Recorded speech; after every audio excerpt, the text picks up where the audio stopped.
Hi hello everyone, welcome back to my simple and tasty recipe channel. ನಾನು ನಿಮ್ಮ ಪ್ರೀತಿ Ashwini Manjunath.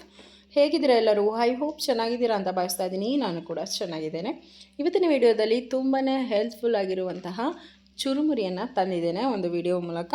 So ಈ ಒಂದು ಚುರುಮುರಿಯನ್ನು ಮಾಡುವ ವಿಧಾನ ಕೂಡ ಹೇಳ್ತೀನಿ. ಆ ಒಂದು ಸೂಪರ್ ಆಗಿರುವಂತಹ ಹೆಲ್ದಿ ಆಗಿರೋ ಚುರುಮುರಿ ಯಾವುದರಿಂದ ಮಾಡ್ತಾ ಇರೋದು ಅಂತ ಅಂದರೆ ಬಾಳೆ ದಿಂಡಿನ ಚುರುಮುರಿಯನ್ನು ಮಾಡ್ತಾ ಇರೋದು. ನೀವು ಸಾಮಾನ್ಯವಾಗಿ ಕಡಲೆಪುರಿ ಪ್ಲೇನ್ ಚುರುಮುರಿಯನ್ನು ಮಾಡ್ಕೊಂಡು ತಿಂದಿರ್ತೀರ, ಬೇರೆ ಬೇರೆ ರೀತಿ ವೆರೈಟೀಸ್ ಚುರುಮುರಿ ಮಾಡ್ಕೊಂಡು ತಿಂದಿರ್ತೀರ. ಸೊ ನೀವು ಒಂದು ಸಲ ಈ ಒಂದು ಬಾಳೆ ದಿಂಡನ್ನು ಹಾಕ್ಕೊಂಡು ನೀವು ಚುರುಮುರಿಯನ್ನು ಮಾಡ್ಕೊಂಡು ತಿಂದರೆ ಅದ್ರ ಟೇಸ್ಟೇ ಬೇರೆ ಲೆವೆಲು. ಹಾಗೆ ಟೇಸ್ಟ್ಗಿಂತ ಹೆಚ್ಚಾಗಿ ಆರೋಗ್ಯಕ್ಕೆ ತುಂಬಾ ಒಳ್ಳೆಯದು.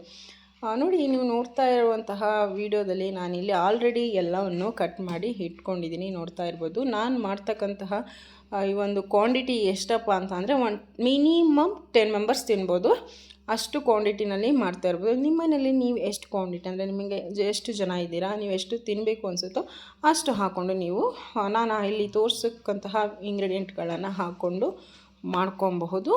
ಅದಕ್ಕೆ ಮುಂಚೆ ನೀವು ನನ್ನ ಚಾನಲನ್ನು ಸಬ್ಸ್ಕ್ರೈಬ್ ಮಾಡ್ಕೊಳ್ಳಿ. ಹಾಗೆ ಪಕ್ಕದಲ್ಲಿರುವಂಥ ಬೆಲ್ ಐಕಾನ್ ಪ್ರೆಸ್ ಮಾಡಿ, ವಿಡಿಯೋಗೊಂದು ಲೈಕ್ ಕೊಡಿ, ಹಾಗೆ ಶೇರ್ ಕೂಡ ಮಾಡಿ ಅಂತ ಹೇಳ್ತಾ, ಯಾರೆಲ್ಲ ಹೊಸದಾಗಿ ನನ್ನ ಚಾನಲನ್ನು ನೋಡ್ತಾ ಇದ್ದೀರಾ ಅವರು ತಪ್ಪದೆ ನನ್ನ ಚಾನಲನ್ನು ಸಬ್ಸ್ಕ್ರೈಬ್ ಮಾಡಿಕೊಂಡು ಹಾಗೆ ಪಕ್ಕದ ಬೆಲ್ ಐಕಾನ್ ಪ್ರೆಸ್ ಮಾಡಿ, ವಿಡಿಯೋಗೊಂದು ಲೈಕ್ ಕೊಡಿ ಅಂತ ಇನ್ನೊಮ್ಮೆ ಹೇಳ್ತಾ ಆಲ್ ಅಂತ ಕ್ಲಿಕ್ ಮಾಡಿ. ಯಾಕೆಂದರೆ ನಾನು ಹಾಕುವಂಥ ವಿಡಿಯೋಗೂ ನೋಟಿಫಿಕೇಷನ್ ನಿಮಗೆ ಮೊದಲೇ ಬರುತ್ತೆ ಅಂತ ಹೇಳೋದಕ್ಕೆ ಇಷ್ಟಪಡ್ತೀನಿ. ಸೊ ಇವಾಗ ಇದು ಎಲ್ಲವನ್ನು ನಾನು ನಿಮಗೆ ಒಂದೊಂದೇ ತೋರಿಸಿದ್ದೀನಿ, ಬಟ್ ಏನೇನು ಅಂತ ನಾನಿವಾಗ ಹಾಕಬೇಕಾದ್ರೆ ಹೇಳ್ತೀನಿ.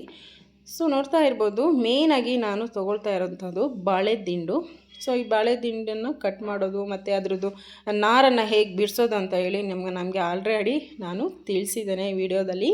ಸೊ ನೆಕ್ಸ್ಟು ನಾನು ಇದೆಲ್ಲನೂ ಮಿಕ್ಸ್ ಮಾಡ್ಕೊಬೇಕಲ್ಲ, ಅದಕ್ಕೆ ಒಂದು ಬೌಲ್ನಷ್ಟು ಒಳಗಡೆ ಸೀಡ್ಸನ್ನು ಅಂದರೆ ಬೀಜವನ್ನು ತೆಗೆದಿರ್ತಕ್ಕಂತಹ ಸಣ್ಣದಾಗಿ ಹಚ್ಚಿರ್ತಕ್ಕಂತಹ ಸೌತೆಕಾಯಿನ ಹಾಕ್ಕೊಳ್ತಾ ಇದ್ದೀನಿ. ಹಾಗೆ ಬಾಳೆ ದಿಂಡನ್ನು ಕಟ್ ಮಾಡಿ ಸೇರಿಸ್ಕೊಳ್ತಾ ಇದ್ದೀನಿ ಒಂದು ಬೌಲ್ನಷ್ಟು. ಹಾಗೆ ಒಂದು ಅರ್ಧ ಬೌಲ್ನಷ್ಟು ಕ್ಯಾರೆಟು, ಹಾಗೆ ಒಂದು ದಪ್ಪದಾದಂತಹ ಚಿಕ್ಕದಾಗಿ ಹಚ್ಕೊಂಡಿರುವಂತಹ ಈರುಳ್ಳಿಯನ್ನು ಸೇರಿಸ್ಕೊಳ್ತಾ ಇದ್ದೀನಿ. ಹಾಗೆ ಒಂದು ಅರ್ಧ ಟೊಮೆಟೊ ಕೂಡ ಕಟ್ ಮಾಡಿ ಸೇರಿಸ್ಕೊಳ್ತಾ ಇದ್ದೀನಿ. ತುಂಬಾ ರುಚಿಯಾಗಿರುತ್ತೆ. ಹಾಗೆ ಇಲ್ಲಿ ನೋಡ್ತಾ ಇರ್ಬೋದು ನೀವು.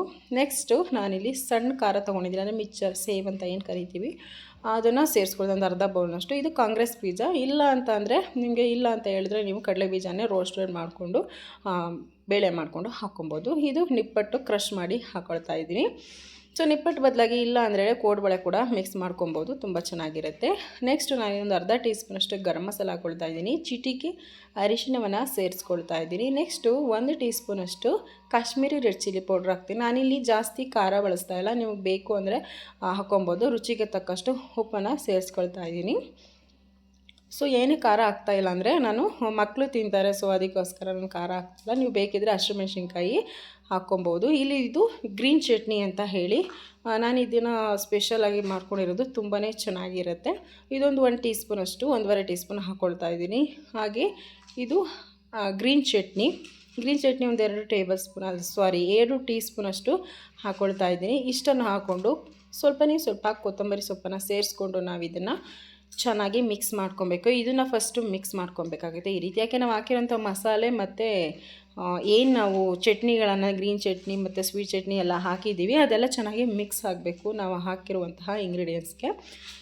ಇವಾಗ ನೆಕ್ಸ್ಟು ನಾನಿಲ್ಲಿ ಒಂದು ಸೇರಿನಷ್ಟು ಪುರಿ, ಅಂದರೆ 1 ಲೀಟ್ರ್ ಪುರಿ ಅಂತ ಕರಿತೀವಲ್ಲ, ಅಷ್ಟು ಕಡಲೆ ಪುರಿಯನ್ನು ಸೇರಿಸ್ಕೊಂಡು ಮೇಲೆ ಸ್ವಲ್ಪ ಆಯಿಲನ್ನು ಹಾಕ್ಕೊಳ್ತಾ ಇದ್ದೀನಿ. ನಿಮಗೆ ಅವಶ್ಯಕತೆ ಇದ್ದರೆ ತುಪ್ಪ ಹಾಕ್ಕೊಬೋದು, ಬಟ್ ನನಗೆ ತುಪ್ಪದಲ್ಲಿ ಅಷ್ಟು ಚೆನ್ನಾಗಿ ಟೇಸ್ಟ್ ಇಲ್ಲ, ಸೊ ಅದಕ್ಕೋಸ್ಕರ ಎಣ್ಣೆಯನ್ನು ಬಳಸ್ತಾ ಇದ್ದೀನಿ. ಸೊ ಸ್ವಲ್ಪ ಆಯಿಲ್ ಸ್ಪ್ರೆಡ್ ಮಾಡಿ ಹಾಕೋದ್ರಿಂದ ಈ ಕಡಲೆಪುರಿ ಏನು ಮಿಕ್ಸ್ ಮಾಡಿದಾಗ ಅದು ಬೇಗನೆ ಮೆತ್ತಗಾಗೋದಿಲ್ಲ. ಸೊ ಆ ಒಂದು ಕಾರಣಕ್ಕೆ ನಾವಿಲ್ಲಿ ಆಯಿಲನ್ನು ಹಾಕೋದು. ತುಂಬ ಸ್ಪೀಡಾಗಿ ಅದನ್ನು ಬೀಟ್ ಮಾಡಬೇಕಾಗುತ್ತೆ. ಸೊ ನಾನು ನಿಮಗೆ ಬೀಟ್ ಮಾಡೋದನ್ನು ತೋರ್ಸೋಕ್ಕಾಗಲಿಲ್ಲ. ಇವಾಗ ನೆಕ್ಸ್ಟು ಸರ್ವ್ ಮಾಡ್ತಾಯಿದ್ದೀನಿ. ನೋಡಿ ಎಷ್ಟು ಚೆನ್ನಾಗಿ ಬಂದಿದೆ ಅಂತ ಹೇಳಿ. ನಿಮಗೆ ಬಾಳೆ ದಿಂಡಿನ ಚಾಟ್ಸ್ ತಿಂತಾಯಿದ್ದೀನಿ ಅನ್ನೋ ಫೀಲೇ ಇರಲ್ಲ, ಅಷ್ಟು ಚೆನ್ನಾಗಿರುತ್ತೆ. ಯಾಕೆಂದರೆ ಬಾಳೆ ದಿಂಡು ಹಸಿ ಅಲ್ವಾ, ಸೊ ಕೆಲವ್ರಿಗೆ ಇಷ್ಟ ಆಗೋದಿಲ್ಲ. ಬಟ್ ನಾನು ಮಾಡೋ ರೀತಿ ನೀವು ಮಾಡ್ಕೊಂಡೊಮ್ಮೆ ಟ್ರೈ ಮಾಡಿದ್ರೆ ತುಂಬಾ ಚೆನ್ನಾಗಿರುತ್ತೆ ಅಂತ ಹೇಳೋದಕ್ಕೆ ಇಷ್ಟಪಡ್ತೀನಿ. ನೀವೇ ಕಾಮೆಂಟ್ ಬಾಕ್ಸಲ್ಲಿ ಬಂದೇ ಹೇಳ್ತೀರಾ ತುಂಬ ಚೆನ್ನಾಗಿತ್ತು ಅಂತ ಹೇಳಿ.